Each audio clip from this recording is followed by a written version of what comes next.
Sudarlun, keluarga besar Kaukus Wartawan Peduli Syariat Islam Aceh, Sabtu menggelar megang bersama dalam menyambut datangnya bulan suci Ramadan 1437 Hijriah tahun ini.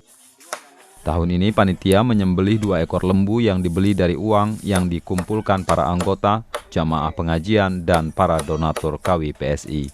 Prosesi pembagian daging yang dirangkai dengan makan bersama dengan menu kuah belangong dipusatkan di Gampung Gla, Menasah Baru, Kecamatan Krung Barunajaya, Aceh Besar.